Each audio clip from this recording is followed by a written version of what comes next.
So it's Sunday morning, it's about 10 to 9. I'm going to make some promo videos today. And what I want to do is to show you some of the stuff that you can do to make your own promotional videos. Essentially, this is a meta video about promotion. It's absolutely appalling weather. Sunday morning, it is the middle of a storm, and I've turned up at the venue, and of course, there's no one here. So I now got to hope the man with the key comes to actually allow me to use it and let me in. And if he does, I'm going to show you basically what I do to do a promo video and what I think you could do too. Just to introduce you to my chief assistant as well. This is Reg. Reg is, for some of those of you who've seen my other videos on things like metaphors, Reg is a regular feature, and he loves being filmed. So yeah, I'm going to get to it. I'm just going to have to wait until the man comes. So I'm out of the bad weather. I'm in the hall. I've got the key. Well, the man took it away again. I had to give him £50 in case I ruin the hall or break it or something. So we obviously got kitchen, toilets. Always useful if you're booking a venue. Make sure you've got somewhere to make tea. And this is the hall. Two things to notice. I don't know yet if this comes out on the audio, but this has got quite an echo. So there's a quite good resonance, which can create a good audio effect, or it can ruin your video. I'm going to have a lapel mic, so it won't be so much of an issue. The other thing you're going to see, of course, is this flickering of the lights. Now, on video, you can see that, but in real life, that's not actually happening. What it is the synchronicity between the frequency of the lights and the frequency by which this is recording. There's two ways this can be dealt with. One is to adjust the video settings, which is what I'm going to do next.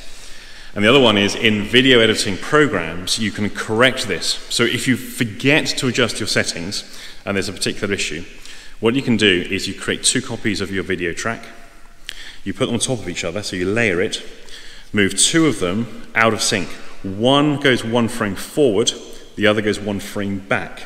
It now knocks the frequency of the flicker into a normal thing, so it smooths it out. It's quite an easy thing to do, but you need a proprietary video editing program. The free ones, like iMovie or Windows Movie Maker, they don't allow you to have more than 2 tracks, so you can't do it on those things, unless you pay for a plugin, or you pay for the commercial version. So that's just the opener. These are sort of the things I'm having considerations of. The other is make sure the microphone is plugged in, and you've got the record button pressed. If you don't do that, you can do what we have all done, which is you have hours of video. It's the best you've ever done. You speak perfectly. You give all this. Never press the record button. So those are the things I constantly check, having learned from experience. We just have a quick look outside. We have a garden, which will be very nice in the summer. Now, the other considerations I've got, this is a single hall. There's no adjoining rooms. So I haven't got like a ballet class going on next door, or music lessons or something like that. The other thing is this is set away from the road, so there's no passing footfall traffic. The gate is locked outside. So again, there's no accidental intrusion, which is again, very, very useful. So let's unpack the car.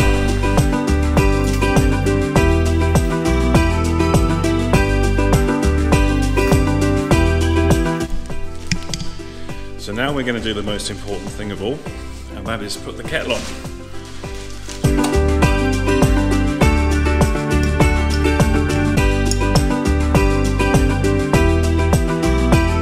So this black backdrop, I got this off Amazon. It was only about £40. I got it in a sale.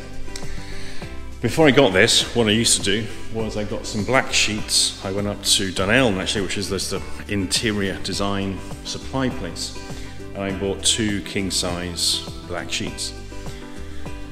What I used to then do is tape the black sheets to the back wall, and just tape them down, tape them on the wall. Use lots of tape, otherwise they all come off again. And that was how I did it. Now, because it's much easier, I just got a frame to do it. You can see the transparency. So one of the things I will do with lighting, of course, is have the lighting on this side. I brought my own lighting. I'm not going to rely on the fluorescent. And turn the lights off at the back. Let's just see what happens. So we still have some transparency. So I'll turn all the lights off here and have a spotlight just on myself.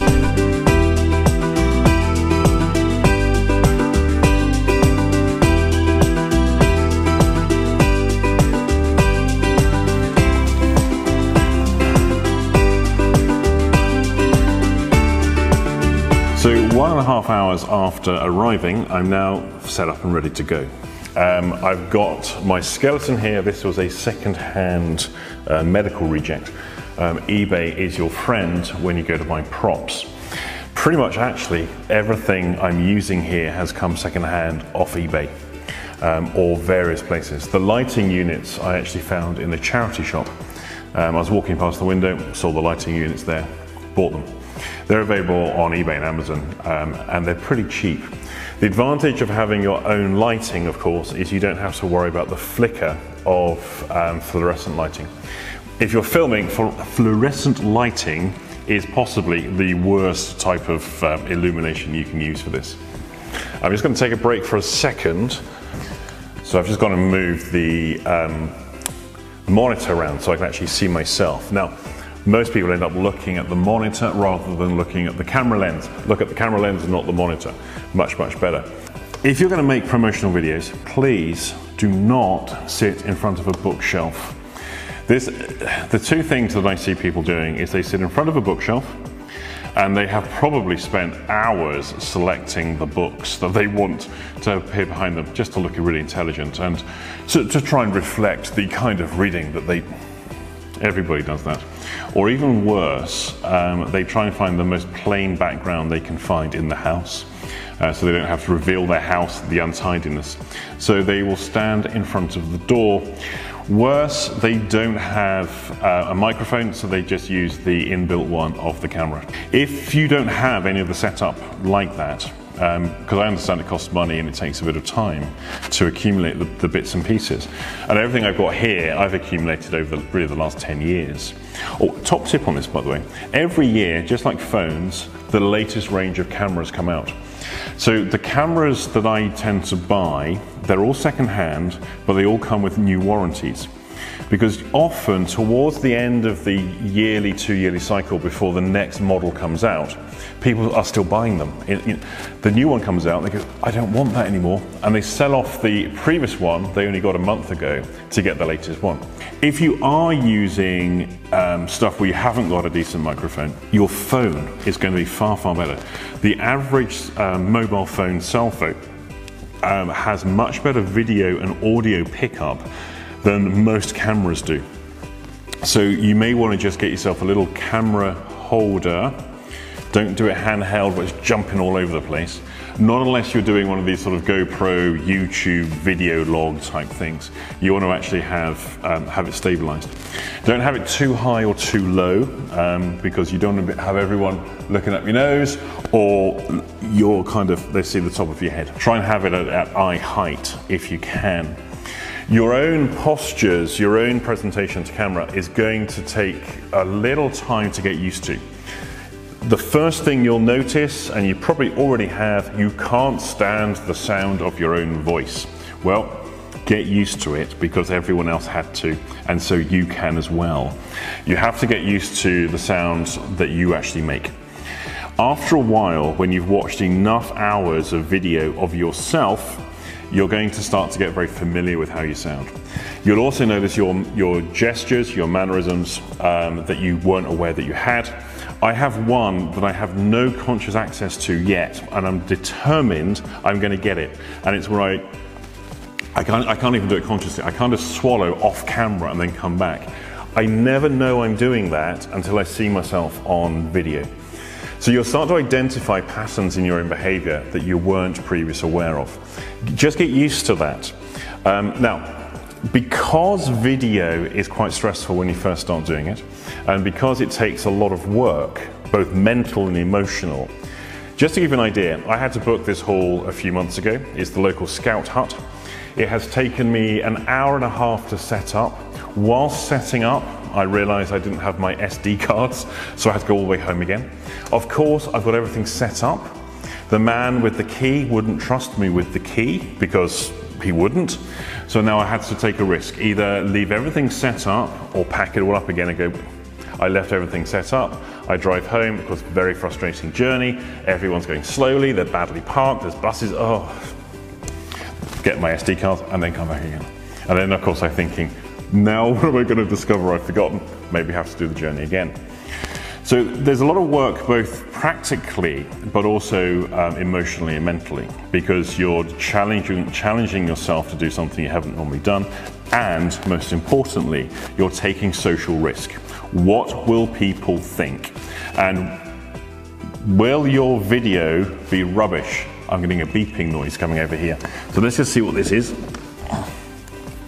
So the other thing to be aware of, and you will know, because this is why, if you're not doing video, the chances are this is why you're not doing video, it's the social risk. You put a video out there, you're going to be fairly confident it's going to be pretty bad, because it's the first ones you've done. It's going to be bad from a technical point of view and also from a content point of view, plus your confidence level will be erring slightly. And so the social risk is then you're exposing yourself to public criticism and what will people say. That's one of the things you're going to have to get used to and know how to deal with. But most importantly, don't expect too much of your first videos. They will be terrible. My first videos were terrible. Some of them still are, of course. Now, the thing with this is that just because it takes you a lot of effort to make a video that turns out to be rubbish and you put it online and you don't get good feedback, don't hold on to it. Don't think I put a lot of work into that. I'm going to be determined that that stays online for the next 10 years. You want to get into the mindset that sometimes a video goes online just for one advert, it will be seen by 20 people, and then it's gone again. You'll have seen, well, some of you may have seen the videos I've done recently to promote a workshop. Now, what I've done here is I flew over to Israel for 3 days.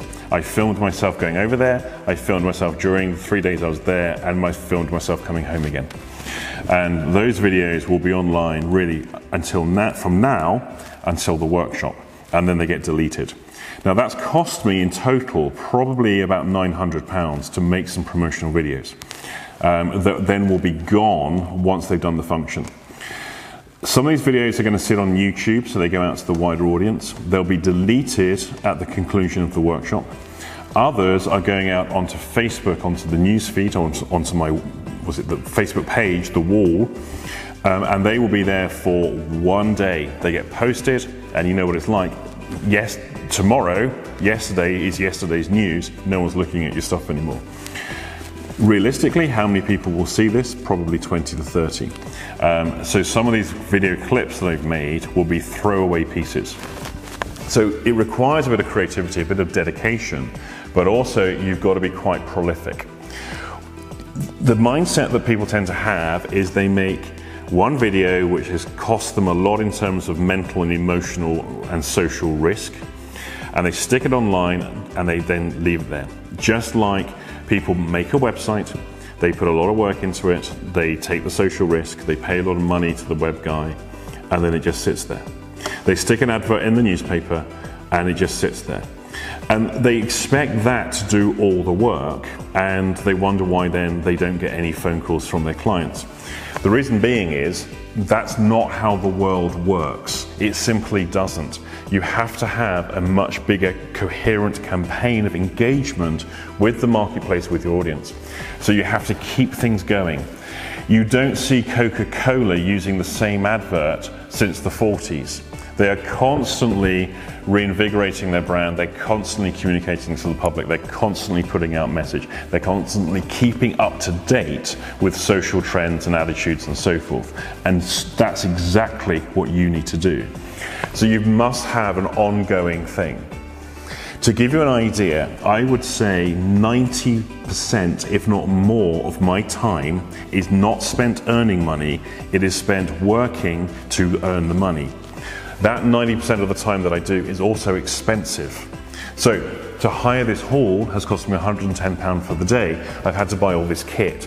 As I said before, I spend about £900 or so to go to Israel to produce a set of videos for one workshop.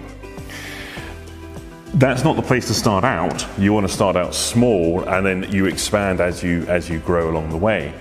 But it's just to give you some kind of idea how I spend my time. I don't spend my time sitting around waiting for people to find my website, to find the videos, whilst I spend all day playing on Facebook, wondering why I'm not getting the business.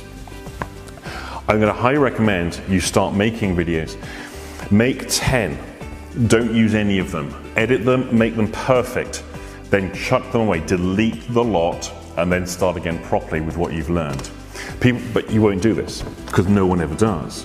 People want to make it perfect the first time round because it takes a lot of work to do that. No. Make video, make video, make video. Hire a hall or use your living room with a backdrop. It doesn't really matter what you do, but start somewhere. Now, after a while, maybe a year from now, you're going to be really good and your personal presentation will be fantastic because you will start to refine your presentation. And it's the best personal development thing known to man. You're not going to find anything better than this for personal development. It will put you through exposure to yourself. A year from now, you're going to be really good. If you start today, a year from now, guess what? But you won't, of course. You'll put it off and put it off and put it off. You'll find excuses. You're going to be busy. It's going to be too expensive. I don't really know these sort of things. Oh, I don't really understand. You'll make all those excuses and you never get started. Get started. Because you start making video, there's one thing you can be sure of. Everyone else is too busy making excuses. Everyone else is justifying why it's too difficult, why it's not the sort of thing they would do, that kind of stuff. You start today, in a year from now, you're going to be ahead of all of those people. Other things you can do with that video, you can stick it on your profile page and then start directing people to your profile page. Do this, have a banner made up. This banner, including design, cost me £49. There's various places online where you can basically design your own banner and you hit the send button, they print it up and deliver it to you the next day. It's amazing service. I didn't bother with that because my design skills aren't so great. I simply paid somebody to make me a whole set of banners and it worked out at £49 a piece, both production and design. And I had the Andrew Austin one there as well. When you start putting these things at the front of your training room, you put these things in your video, you start to actually create an impression that's very, very different to what everyone else is doing, standing in front of a door, standing in front of a bookshelf.